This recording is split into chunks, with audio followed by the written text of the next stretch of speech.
Shane, alam na ba ni JC to? Tingin ko hindi pa. Shane, paano? Mayon ka muna namin dito Papalamang namin muna ka JC.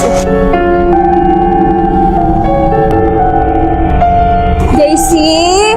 JC!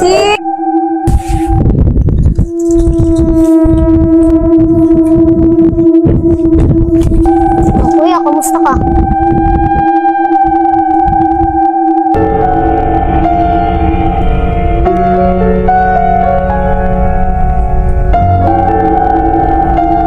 Init ah.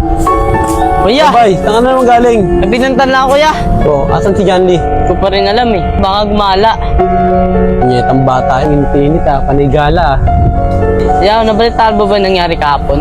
Ano yun? May nagbangga daw eh. Ano nabangga? Mama sa gutter, yung patay. Baka naman lasing. Oo nga po yan eh, lasing eh. Taga saan naman yung tao na yun? Ayun yung tao na kay Tindad Lulang Ulo. Sabi ko na nga ba eh. Yung mangyayaring masama sa tao na yan eh. Tito! Ano naman galing? Nagpulot lang po ng bala ng pellet gun. Tito, nakita ko naman po yung ano dun ah. Sino? Yung lalaki po na walang ulo. Ano? Diyan patay na yun. Anong patay? Nandun pa, nakatayo eh. Nakatambay nga eh. Naka-aksidente yung kahapon. Ano ba yan? Tama na yan. John Lee, kaluluwa talaga yung nakita mo.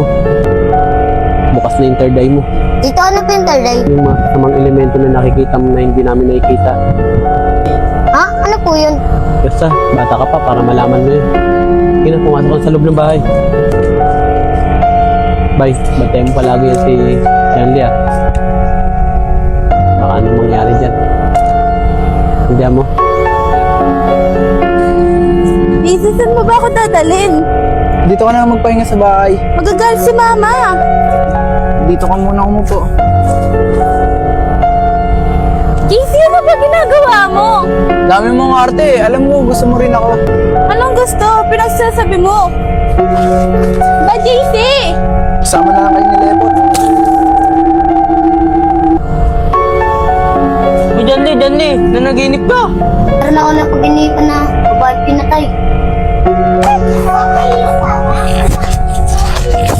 Uy, Shane, nabalitaan namin nangyari kay Lepot Oo nga eh. Kasi naman ko na lang siya sa pag-uwi niya, sana hindi siya na-disgrasya. Si Lepot. Shane, alam na ba ni JC to? Tingin ko hindi pa. Shane, paano? Mayon ka muna namin dito Papalamang namin muna ka JC. JC! JC! JC, nabalitaan mo na ba nangyari kay Lepot? Hoy, bakit? Ano nangyari? Na-disgrasya siya kahapon. Huwag ka magbiro ng ganyan, Dayan. Hindi totoo yan. Kami nagbibiro JC, totoo yun. Kahit itanong mo pa si Shane eh.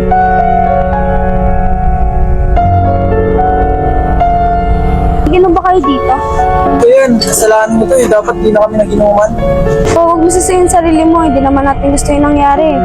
Sinabihan ko na siya eh. Nakita na siya ng bata na walang ulo eh. No? Kumakitaan siya ng bata na walang ulo? Masama yun Sinabihan ko na siya eh. Ang pala, si Shane. Ano siya? Andun, nagmumukbo. O paano JC? Dito na kami. Pupuntahan muna namin si Shane. Tama lang nangyari sa kanya yun. Mapapasakin na si Shane.